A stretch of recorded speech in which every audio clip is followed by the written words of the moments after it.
आज है 19 अक्टूबर 2024, दिन शनिवार। Welcome back to clean news MP. चलिए देखते हैं मध्य प्रदेश की 25 फटाफट बड़ी खबरों को। इससे पहले आप न्यूज को कहां से देख रहे हैं, हमें कमेंट में बताना बिल्कुल ना भूलें। साथ ही हमारे फेसबुक पेज को भी फॉलो करें। फेसबुक पेज का लिंक डिस्क्रिप्शन में दिया गया है। माइनिंग सेक्टर में एमपी को 20,000 करोड़ के मिले प्रस्ताव। सीएम मोहन यादव ने खनन कॉन्क्लेव के समापन समारोह में बताया कि माइनिंग सेक्टर में 20,000 करोड़ के प्रस्ताव मिले हैं। व्यापार व्यवसाय में उद्योगपतियों की बड़ी भूमिका है, इसलिए सरकार लगातार इस पर फोकस कर रही है। एमपी में माइनिंग सेक्टर में राजस्व अभी 10,000 करोड़ है, जिसे 50,000 करोड़ तक ले जाना है। उन्होंने कहा कि किसी भी तरह के उद्योग लगाने के लिए राज्य सरकार पूरी तरह से तैयार है और पूरा सहयोग करेगी। रणनीति तैयार, जेल भरो आंदोलन करेंगे अतिथि शिक्षक। एमपी में अतिथि शिक्षकों ने फिर से जेल भरो आंदोलन की रणनीति बनाई है। शिक्षक कई मांगों को लेकर नवंबर के पहले सप्ताह में आंदोलन की शुरुआत करेंगे। इस दौरान अतिथि शिक्षक, स्थायी नौकरी, 30% से कम परीक्षा परिणाम वाले अतिथि शिक्षकों को एक और मौका देने, अतिथि शिक्षक भर्ती में वार्षिक अनुबंध सत्र 2024-25 से लागू करने सहित कई मांगे करेंगे। एमपी में 4,000 करोड़ का निवेश करेगी रिलायंस इंडस्ट्रीज। एमपी में जल्द ही पेट्रोलियम और प्राकृतिक गैस की खोज शुरू होने वाली है। रिलायंस इंडस्ट्री शहडोल के सुहागपुर में कोल बेड मीथेन गैस में 4,000 करोड़ रुपए का निवेश करेगी। रिलायंस के पास यहां एक ब्लॉक है जहां गैस के लगभग 300 कुएं हैं। रिलायंस गैस पाइपलाइन लिमिटेड यहां से यूपी के फूलपुर तक 302 किलोमीटर लंबी पाइपलाइन का संचालन करती है। ये जानकारी माइनिंग कॉन्क्लेव से सामने आई है। घर की दीवार और रिस्ट वॉच के रूप में लॉन्च होगी विक्रमादित्य वैदिक घड़ी। फोन में भी देख सकेंगे समय। शहर में लगी देश की पहली वैदिक घड़ी की तर्ज पर अब इसे कलाई घड़ी और दीवार घड़ी के तौर पर विकसित किया जाएगा। जल्दी इस घड़ी का उपयोग मोबाइल ऐप के जरिए लोग अपने फोन में भी कर सकते हैं। ये जानकारी वैदिक घड़ी के प्रणेता लखनऊ निवासी आरोश श्रीवास्तव ने दी। उज्जैन में मीडिया से चर्चा करते हुए उन्होंने बताया कि इस घड़ी में ग्राफिक्स का भी इस्तेमाल किया गया है। हर घंटे में अलग अलग तस्वीरें इस घड़ी में दिखाई देंगी। भोपाल में सड़क और पुल निर्माण की गुणवत्ता सुधार पर होगा मंथन। गडकरी और विशेषज्ञ करेंगे विचार विमर्श। सड़क और पुल निर्माण की गुणवत्ता में सुधार और नई तकनीकों के उपयोग से मजबूत इंफ्रास्ट्रक्चर के निर्माण पर 2 दिवसीय सेमिनार का आयोजन आज शनिवार और रविवार को भोपाल के रविंद्र भवन में होगा।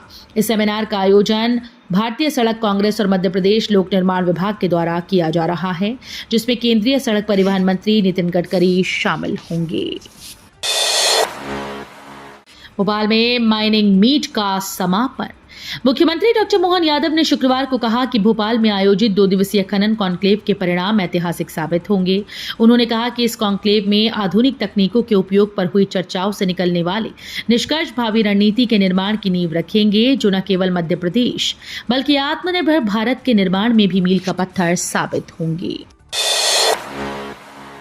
एनएसयूआई के प्रदेश उपाध्यक्ष रवि परमार को राहत। एमएससी नर्सिंग प्रवेश परीक्षा में बैठने की मिली अनुमति।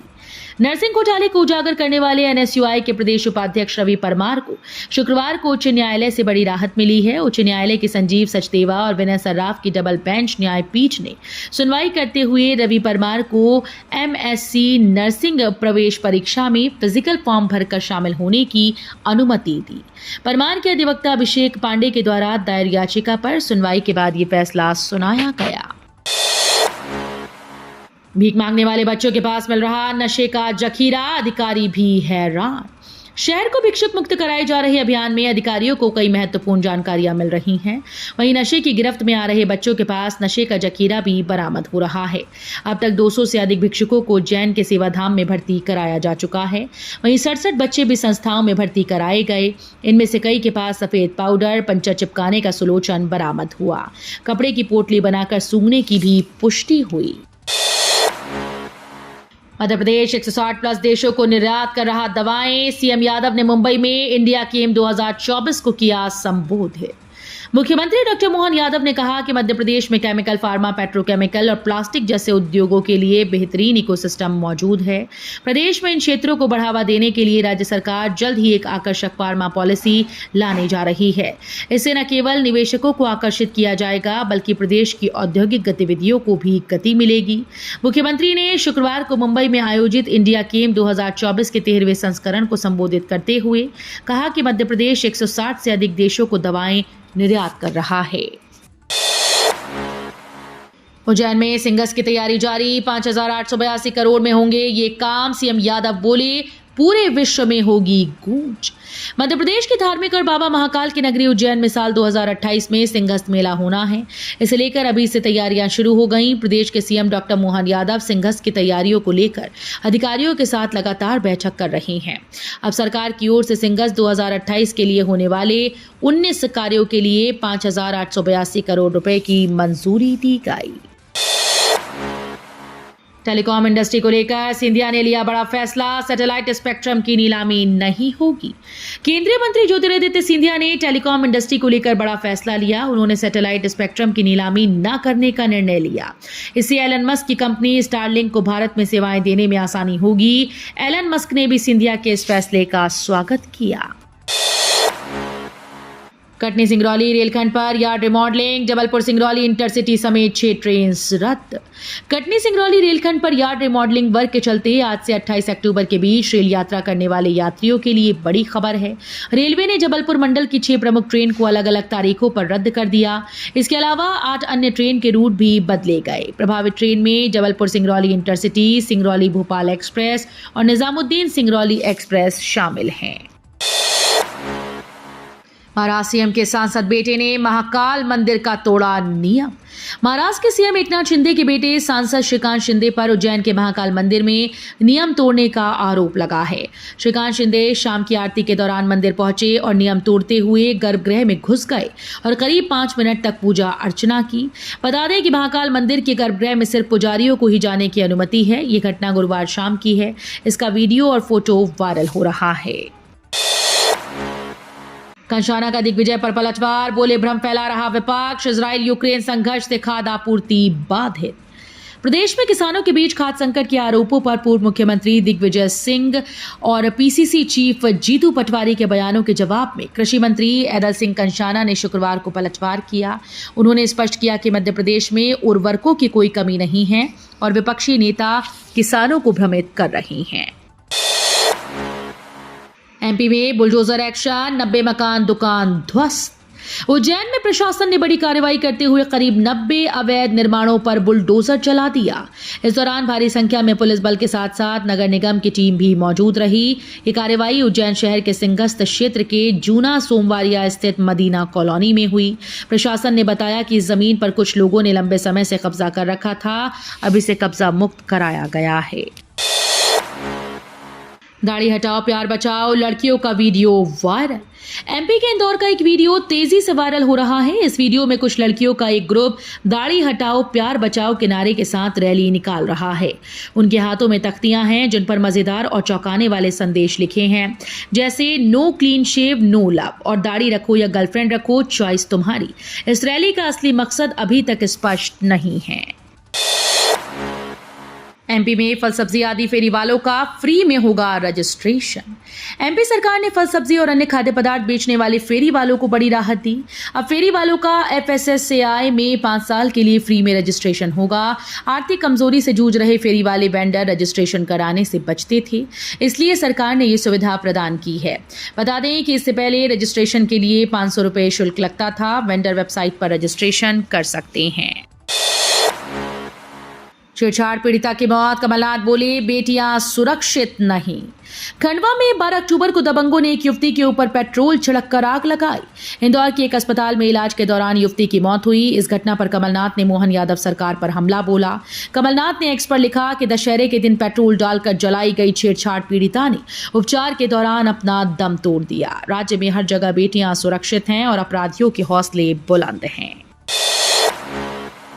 एमपी में एक ही गांव में 200 से अधिक लोग बीमार, मचा हड़कंप। राजगढ़ जिले में लीमा चौहान ग्राम पंचायत के पठारी गांव में 200 से ज्यादा लोग बीमार हैं। गांव के अधिकतर लोगों को जोड़ों का दर्द, हाथ पैर में दर्द और बुखार की शिकायत है। एक साथ इतने लोगों के बीमार होने की सूचना पर स्वास्थ्य विभाग की टीम ने गांव का दौरा किया। गांव के 172 लोगों का ब्लड सैंपल जांच के लिए भेजा गया। लोगों के इलाज के लिए गांव के एक स्कूल में 24 घंटे ओपीडी शुरू की गई। विश्व धरोहर में शामिल होगा रामराजा दरबार। मध्य प्रदेश के प्रसिद्ध रामराजा दरबार ओरछा को जल्द ही विश्व धरोहर की स्थायी सूची में शामिल किया जाएगा। इसके लिए UNESCO की मंजूरी मिल गई है। रामराजा दरबार को प्रदेश की चौथी वर्ल्ड हेरिटेज साइट बनाने का दर्जा मिलेगा। अभी तक ओरछा UNESCO की टेंटेटिव लिस्ट में शामिल है। एमपी की मंडियों में तौल कांटे ई-अनुज्ञा पोर्टल से होंगे लिंक, सीधे ऑनलाइन दर्ज होगा वजन। प्रदेश की मंडियों में तौल कांटे से तौल की जानकारी ई-अनुज्ञा पोर्टल पर कैप्चर होगी। इसके लिए तौल कांटों को ई-अनुज्ञा पोर्टल से लिंक किया जाएगा। राज्य मंडी बोर्ड ने तौल कांटे से तौल की मात्रा को स्वचालित रूप से ई-अनुज्ञा पोर्टल पर कैप्चर करने आवश्यक प्रक्रिया के निर्माण की तैयारी शुरू कर दी है। युद्ध में फंसे लेबनान को भारत ने भेजी मानवीय सहायता, 33 टन की खेप रवाना।